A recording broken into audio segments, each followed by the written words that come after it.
Stop dialogue. Enable screen narration. Microsoft Flight Simulator 2.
Ladies and gentlemen, we've begun our ATGS.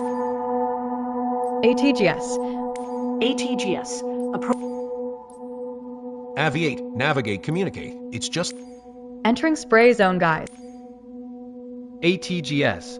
Approaching target area for water drop. Flight Sim 24. Cabin crew. Aviate, navigate, communicate. It's just the basics.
Here at the club, we provide all the training lessons you need to get started and earn your private pilot license. Then, once you've earned your PPL, you can build up your flight hours and get more experience. But before any of that, let's head.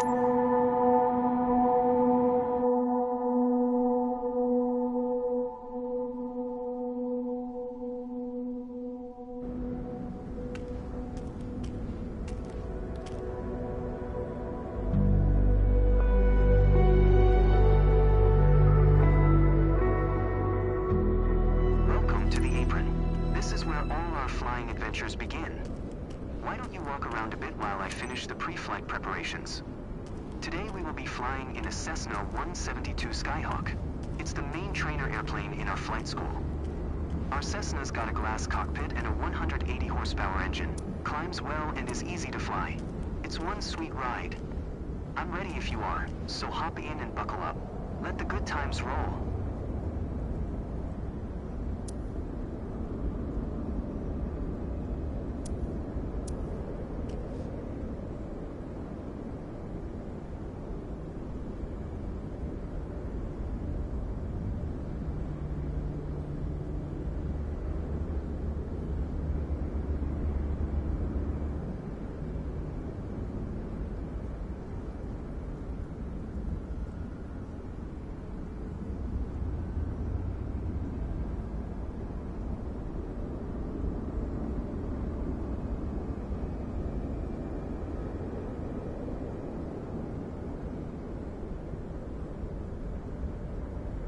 I know the plane is majestic, but you should see it in the air. Get inside so we can get started.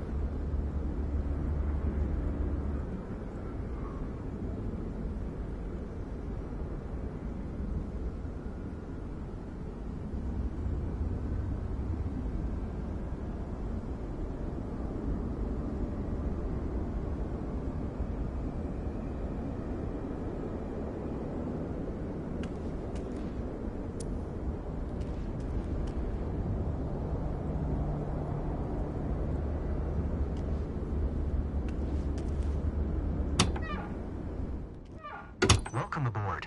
While you settle in, let's go over our flight plan.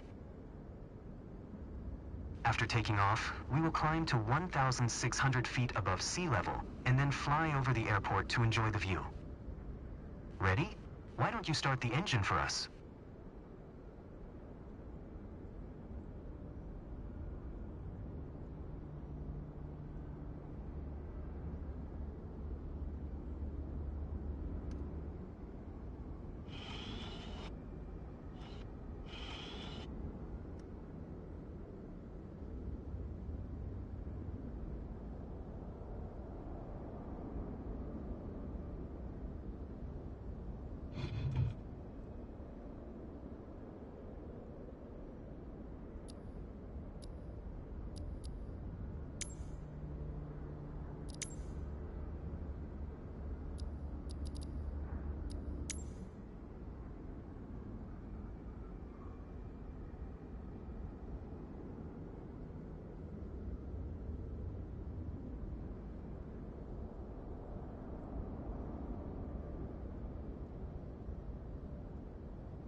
to the apron. This is where all our flying adventures begin. Why don't you walk around a bit while I finish the pre-flight preparations? Today we will be flying in a Cessna 172 Skyhawk. It's the main trainer airplane in our flight school. Our Cessna's got a glass cockpit and a 180 horsepower engine. Climbs well and is easy to fly. It's one sweet ride. I'm ready if you are, so hop in and buckle up. Let the good times roll.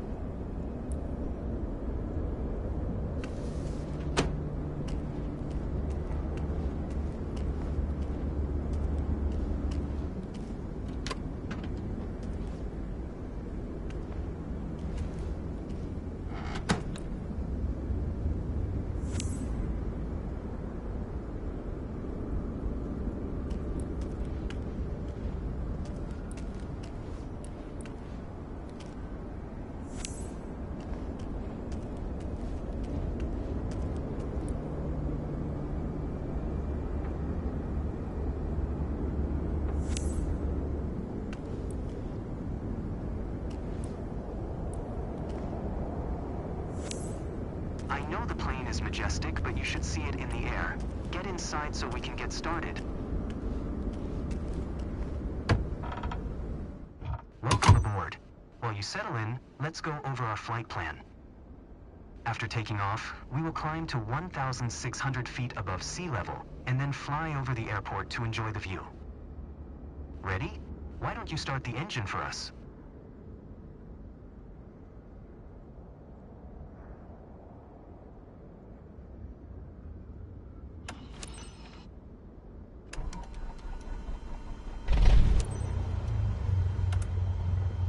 Perfect. The wind is from 233 degrees direction with a speed of 2 knots, so we'll be taking off from runway 23. Okay, let me taxi to the runway.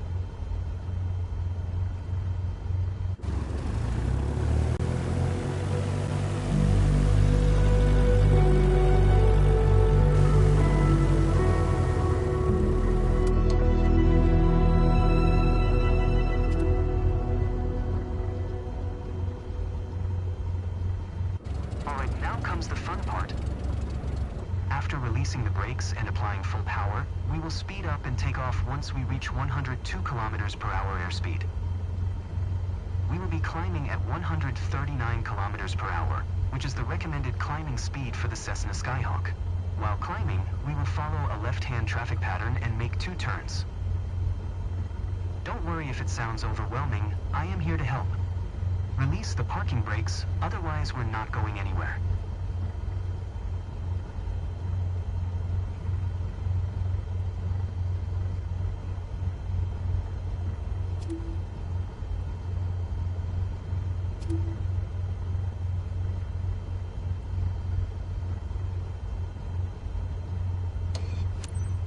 Ready for takeoff? Apply full power to get us moving.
I'm glad that we flew together today.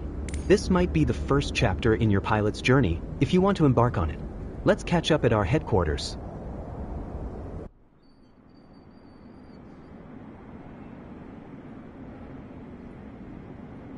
You seemed comfortable out there. I'm sure you will get your PPL in no time. There's a laptop in the office that shows all the certification information.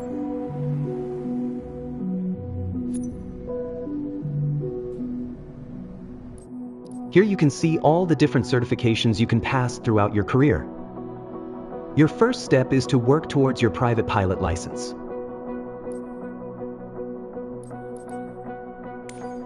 All the training lessons you'll need to pass the PPL exam are available here. Make sure you're comfortable with these before taking.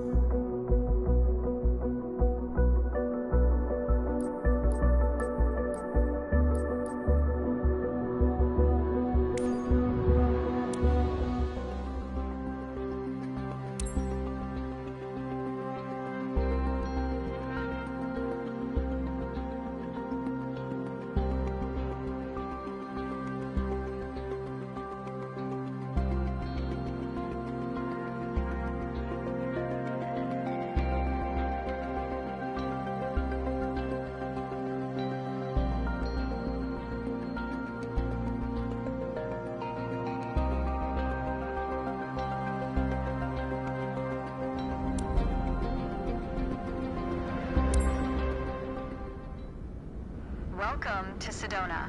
I'm Captain Jess Molina, and I'll be your instructor. For this lesson, we're going to start on the ground and focus on some basic concepts. Fundamentals every pilot needs to know before hitting the skies. This is your plane, a classic, the Cessna 172. Take a look around it.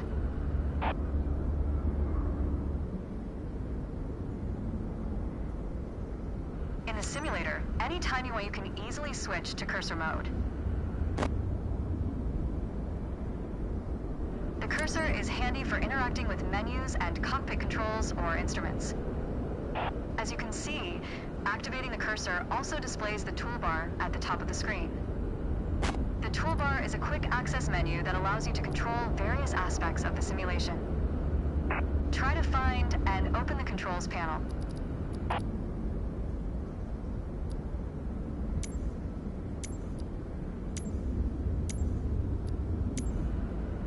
The controls panel is a useful reminder of the button layout for the devices you're currently using. Now try to find and open the camera panel in the toolbar.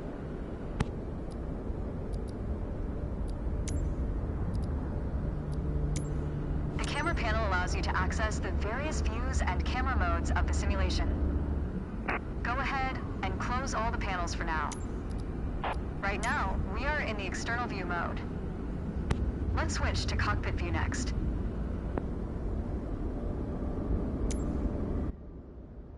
In front of you is the yoke, the primary means of controlling the aircraft. In the simulation, you will be controlling the aircraft with your peripherals of choice. So, let's hide the yoke for now. Alright, as we've seen, when you want to look around you, it's easy to rotate the camera. But you can also move it freely in the cockpit to get a better view of anything you want to see. Even through a window to look outside.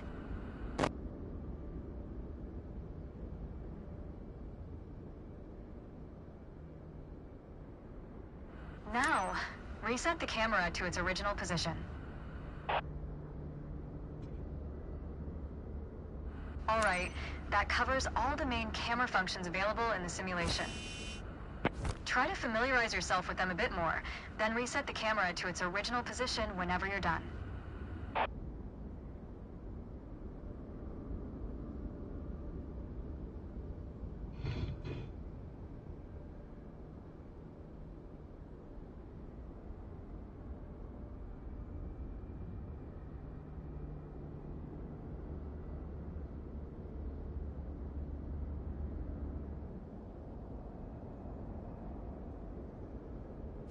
Great.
Let's get you familiar with the aircraft, a Cessna 172, and a few commands to navigate it through the skies. In front of you is the yoke. The yoke is like a steering wheel, more or less. Turn it left or right to control the ailerons and bank the aircraft into turns. Look at the trailing edge of the wings while turning the yoke to see the effect on the ailerons.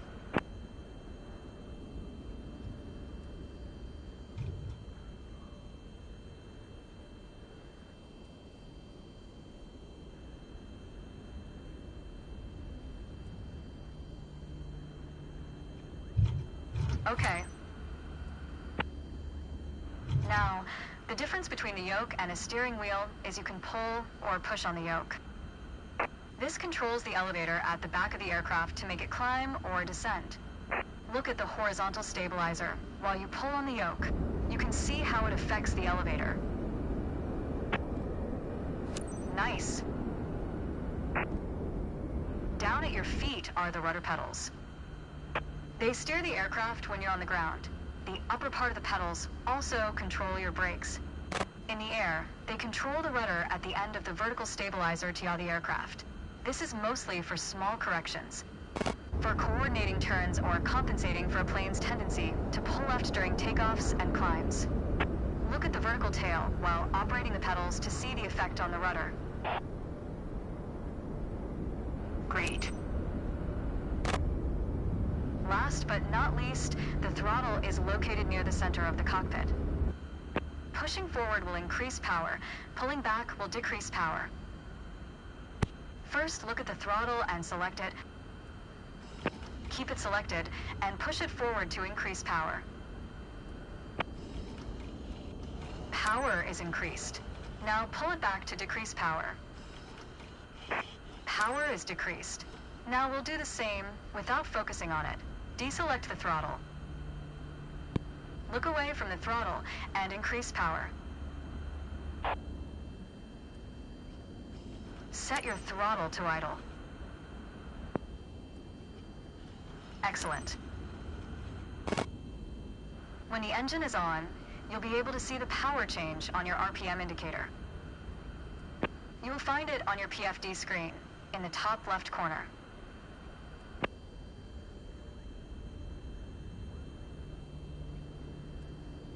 This tells you how fast the engine is spinning in hundreds of revolutions per minute. Next, take a look at your current speed on the airspeed indicator. It's on the left on your PFD screen. It measures the speed in knots. To check your altitude, look to the altimeter. It's on the right on your PFD screen.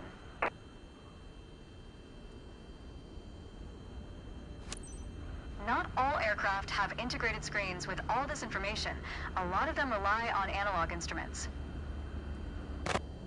You can find the analog versions of the airspeed indicator and the altimeter just above the throttle. They are respectively on the left and right.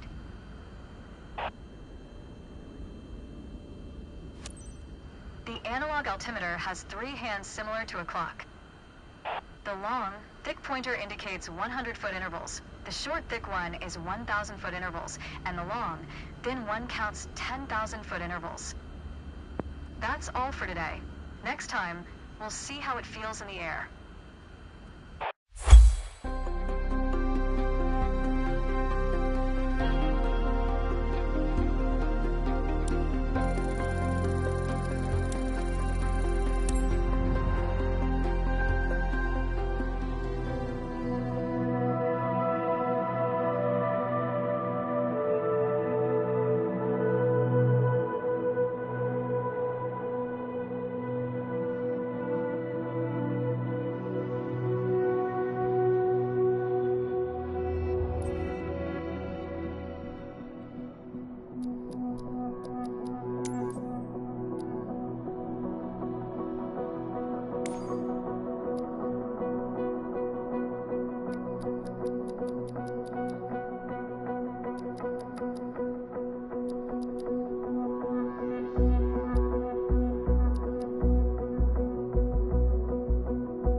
straight pitch, I've drawn 3 lines on the windshield.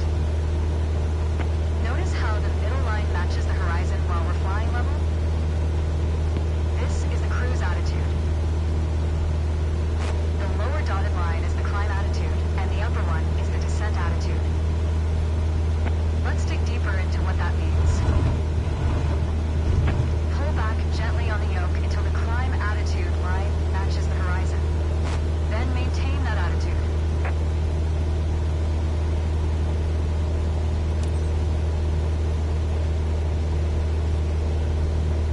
According to your altimeter, we're gaining altitude. But we're losing airspeed, proving you can't avoid basic physics while making a climb. That's good. Keep working on it. You'll get better. Now, let's level back out.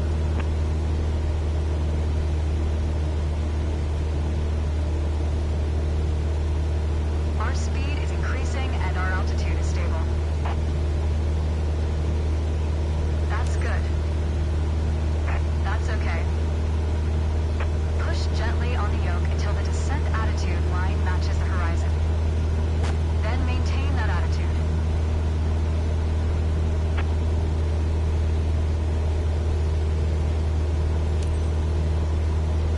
As expected, with a nose-down attitude, our altitude is decreasing while our speed is picking up.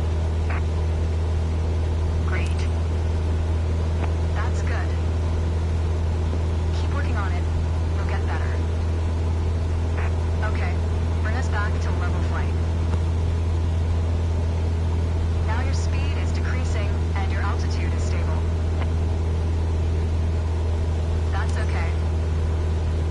Try to make only small adjustments to your pitch to avoid overcorrection.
For this lesson, we're going to use a line drawn on the windshield to indicate the cruise attitude.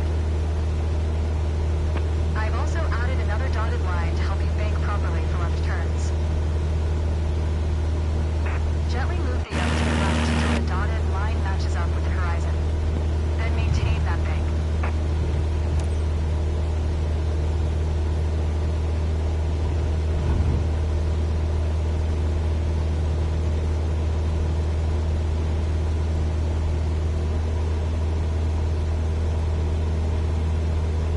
That's good. Watch your altitude. It wasn't constant during the turn. Now, let's see you level back out.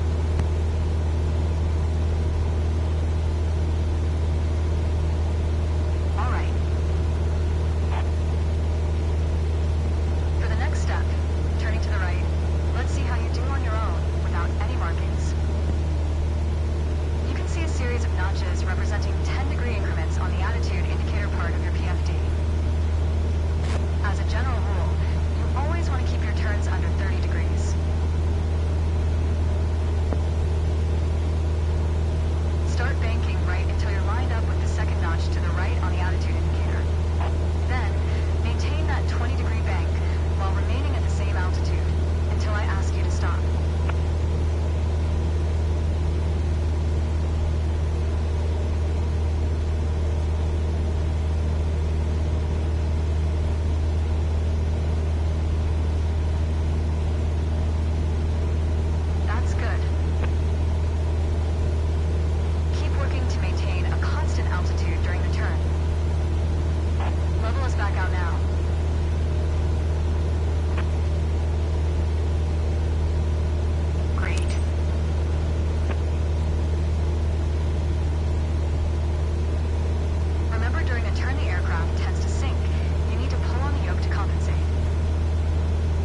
about the throttle.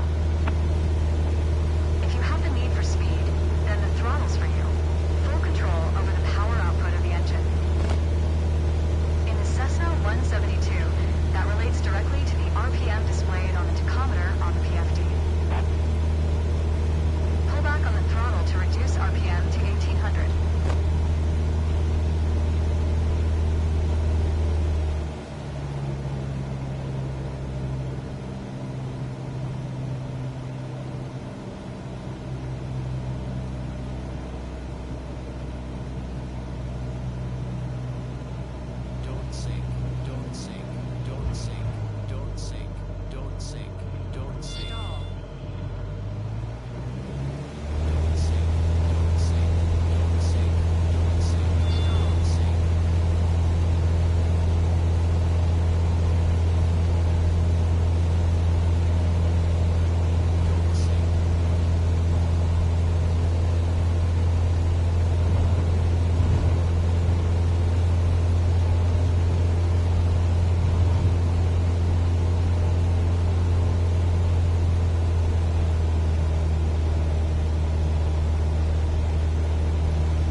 Look how your speed and altitude are also decreasing. Don't sink, don't sink, don't sink, don't sink, don't sink, don't sink. That's okay. Don't sink. Okay, let's throttle back up to 2,400 RPM. Don't sink, don't sink, don't sink, don't sink, don't sink, don't sink, don't sink, don't sink, don't sink, don't sink, don't sink, don't sink. Your speed is increasing now. As long as you maintain the same attitude, your altitude will keep climbing as well.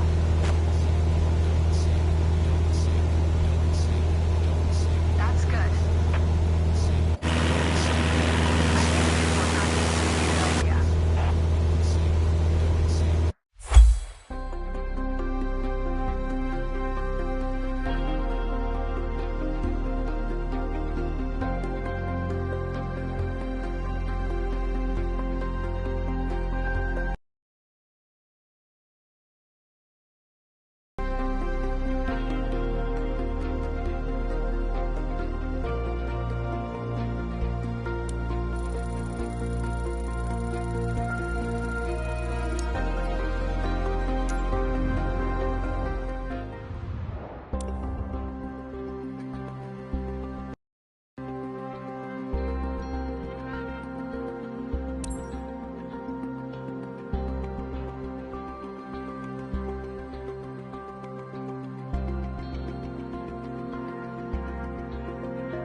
on the yoke to slow down. You put your plane in a dangerous situation. Start by descending to 5,500 feet while maintaining a northerly heading. While descending, reduce throttle to avoid overspeed.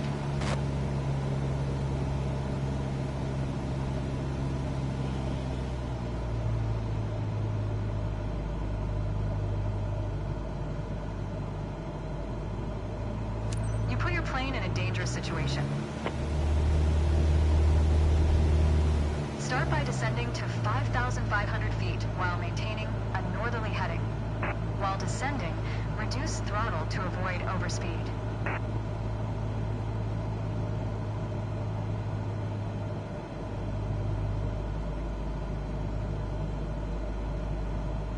While descending, reduce throttle to avoid overspeed. Right.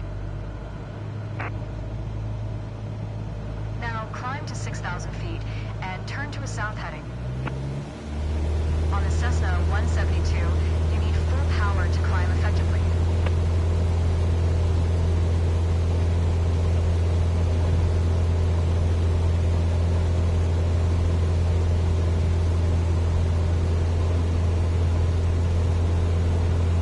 Keep your control action nice and smooth.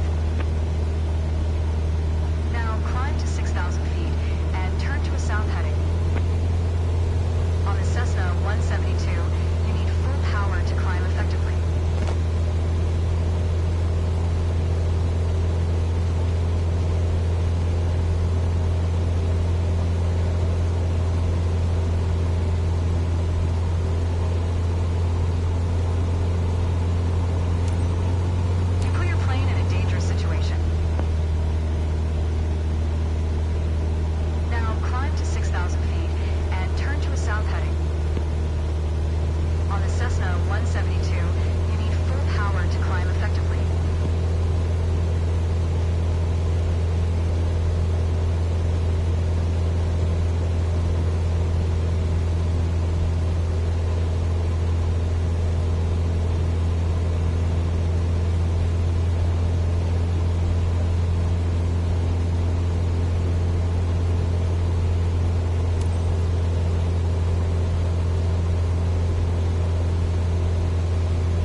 That's okay.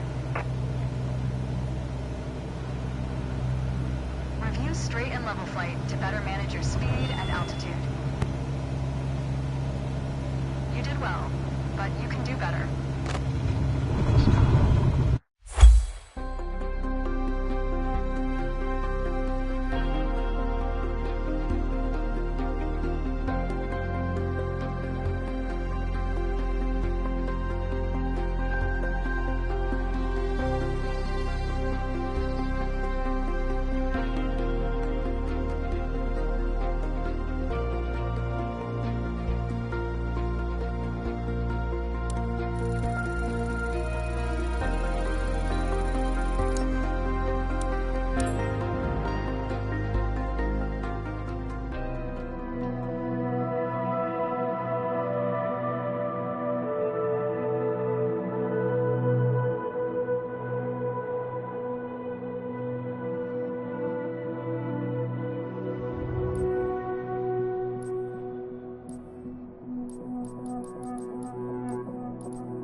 Hello. Today, we're going to go over all the steps that precede turning on your engine. Those steps are essential to ensure your aircraft's integrity and that everything is in order for a smooth and seamless flight. First of all, stretch your legs a bit and take a look at your aircraft and your surroundings. We never took much time to look at our aircraft from the outside, so take your time if you want to inspect it. You might have noticed some extra bits on your aircraft. These are the covers and chocks. Covers are installed when the plane is not in use and are meant to avoid damaging its sensitive parts. Chocks are there to immobilize the aircraft. You'll need to remove them before takeoff.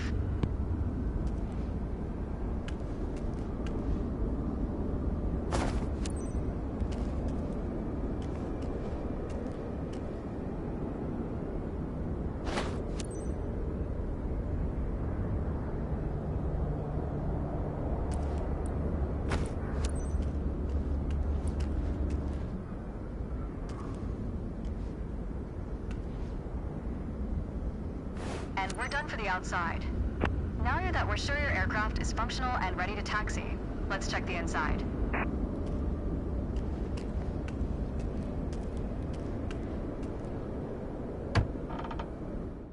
Let's get to the matter at hand.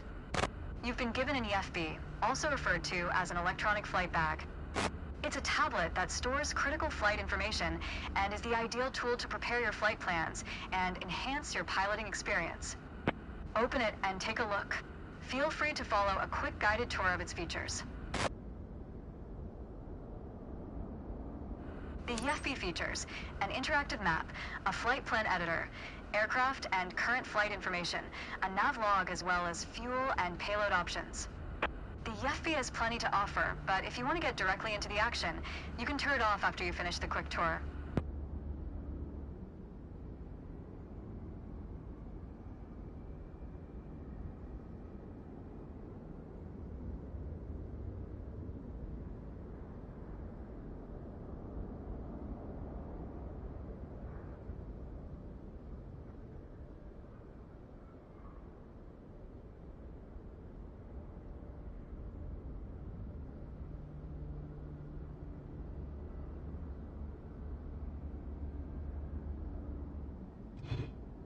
It seems like we're all clear on the checklist.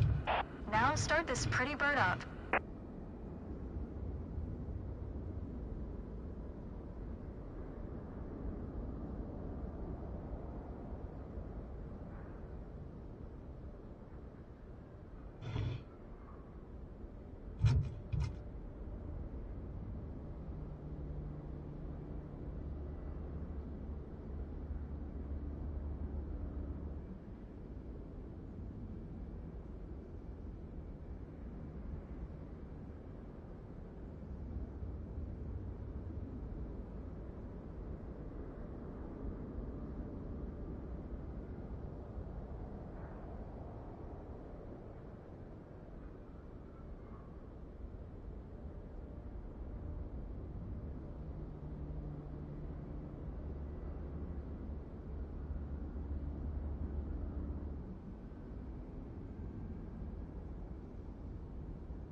Now that we've covered all the preparations, let's get to the good stuff, shall we?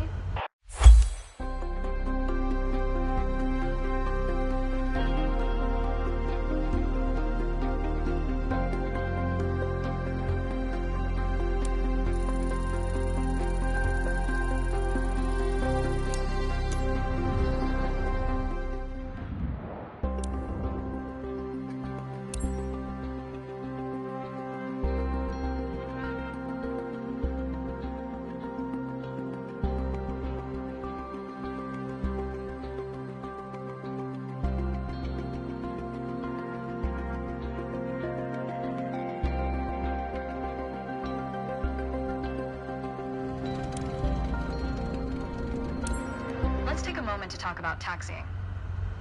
Taxiing refers to moving the aircraft on the ground under its own power. In particular, getting from the ramp out to the hold short point on the edge of the runway. Steering on the ground is managed through the rudder pedals. That's right, unlike driving a car, we turn by using our feet. Okay, ready? With the throttle idle, release your parking brake. Okay. Now, gently increase throttle to get the aircraft moving.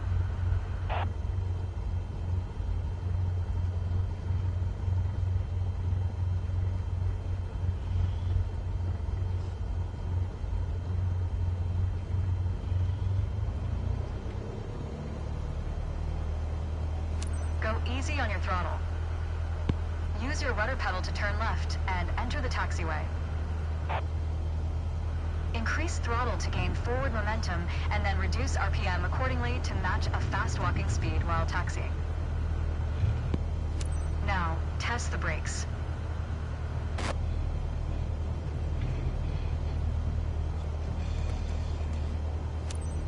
Good. Brakes checked. Taxi to the next exit, then come to a stop.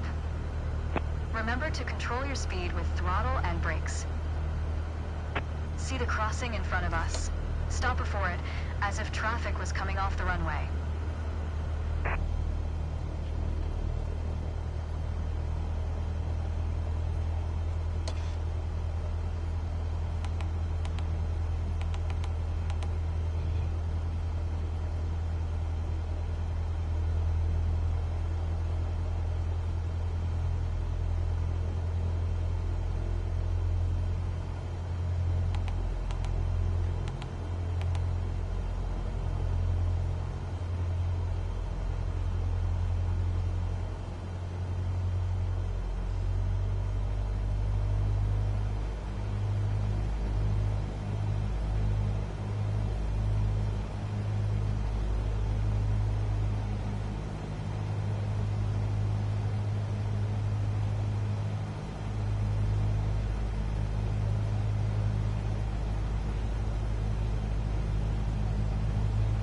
Watch your speed.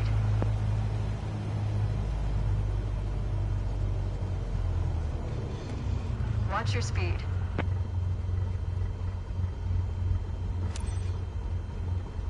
Alright, taxi to holding point Alpha 1 next. It's at the far end of the airport, near the head of runway 21. Stay as close as possible to the taxiway center, marked by the yellow line, and watch your speed.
Mind your speed. Aircraft are difficult to maneuver on the ground. Watch your speed.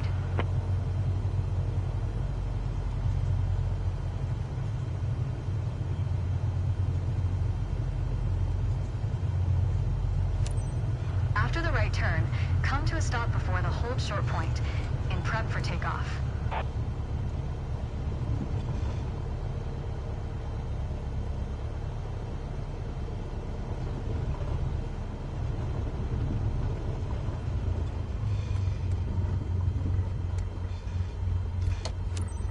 Remain on the taxiway centerline. You don't want to risk damaging the aircraft. The next challenge will be to keep the aircraft under control while at full throttle for takeoff.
A mile of road will take you a mile. A mile of runway will take you anywhere. Taking off isn't hard, but there are a few key points to remember. First, we always take off into the wind, which won't be an issue on a calm day like today. Second, before we enter a runway, we always make sure it's clear. Check to the right to see if a vehicle is on the runway. And to the left to make sure no other planes are approaching.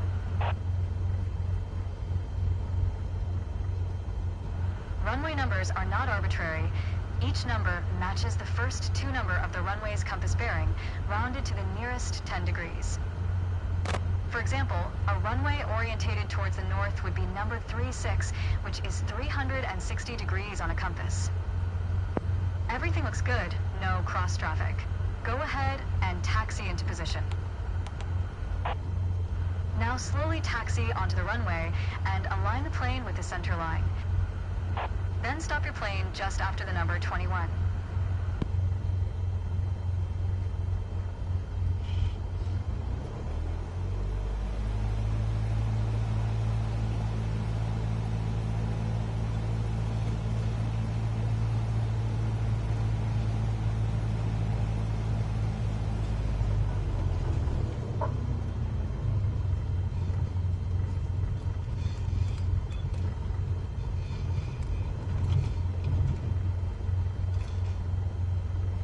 Not bad. All right, let's do this. Apply full power, and I'll walk you through the takeoff as we go.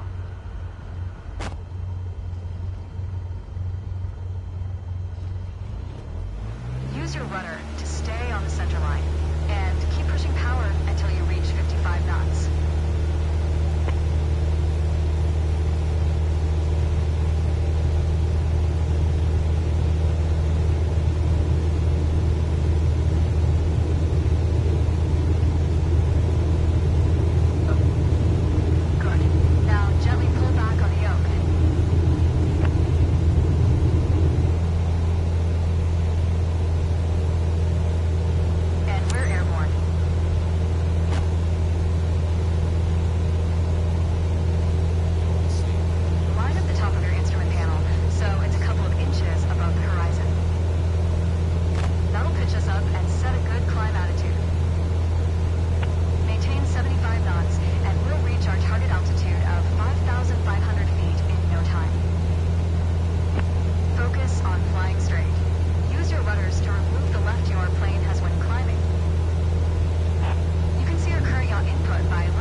For this landing exercise, I want you to focus on the yoke only.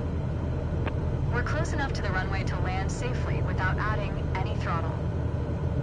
Maintain a speed of around 65 knots. Pitch down if you're going too slow. Pitch up if you're too fast.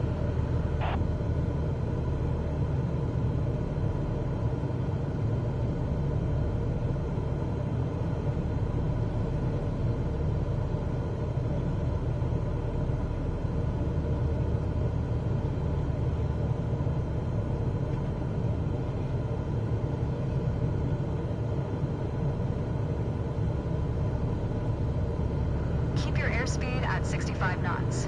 When you're 10 feet above the runway, it's time to flare. To flare means to raise the nose of the aircraft to slow your descent for a softer landing, but without ever leveling off or climbing. The main landing gear will touch down before the nose wheel does.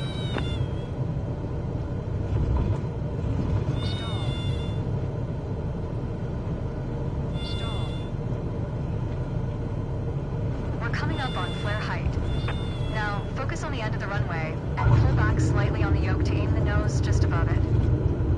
Resist the temptation to pull back. Nice. Now, apply the brakes progressively to slow us down and bring the plane to a stop. Use rudder pedals to stay on the center line.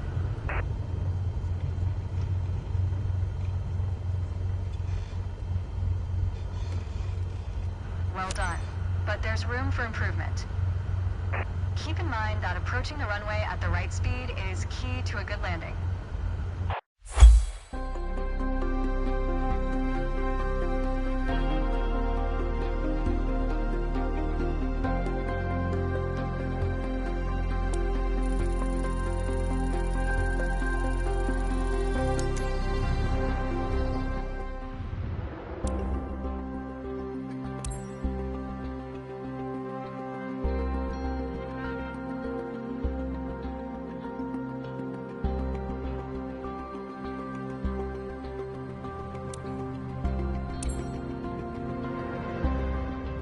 In the first part of this landing exercise, I want you to stay on the glide path by using the throttle.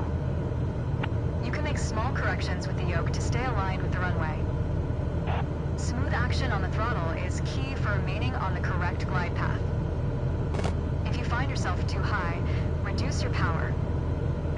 If you're too low, increase it. Remember though, always make soft corrections. You don't want to overcompensate.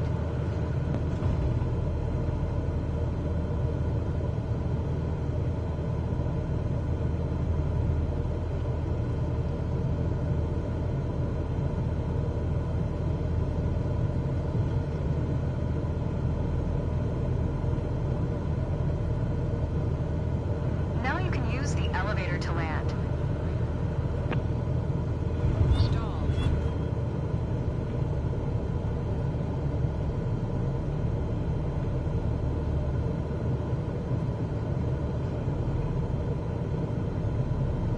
Reduce throttle to idle.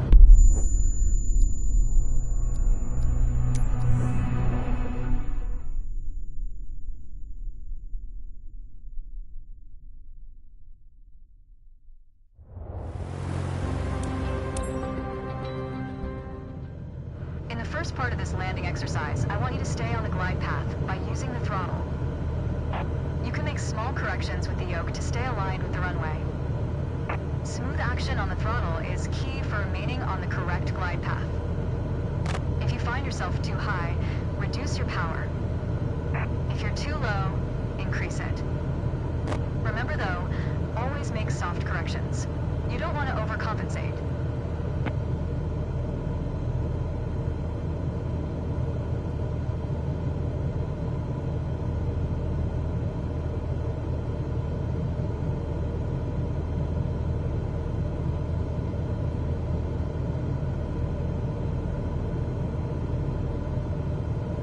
Now you can use the elevator to land.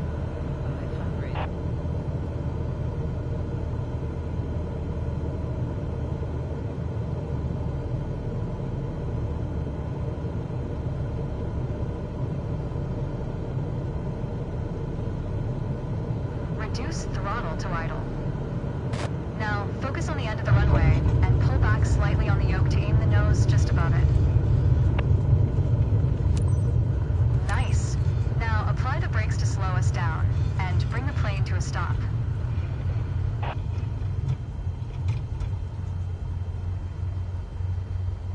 You did well, but you can do better. Resist the temptation to pull back when above the flare height.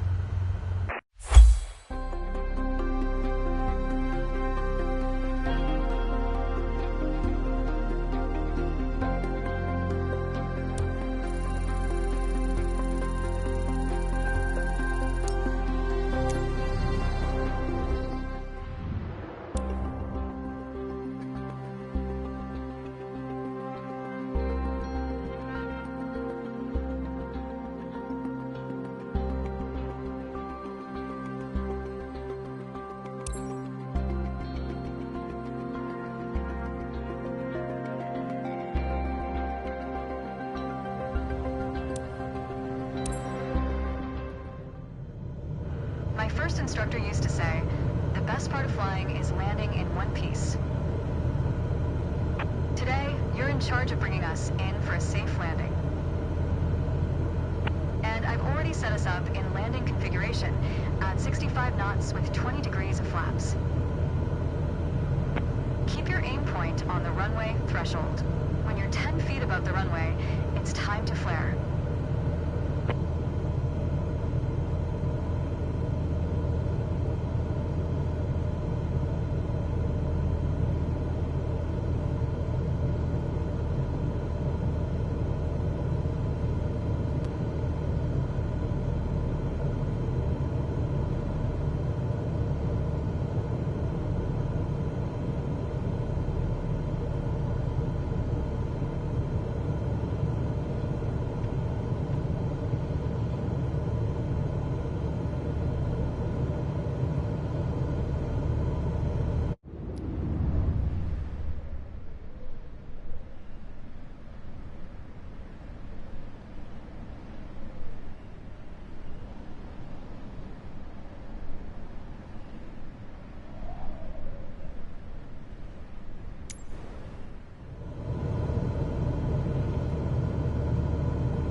Focus on the end of the runway and pull back slightly on the yoke to aim the nose just above it.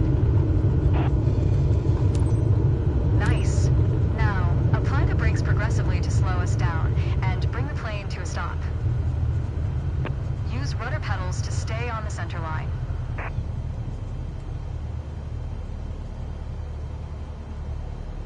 That was excellent.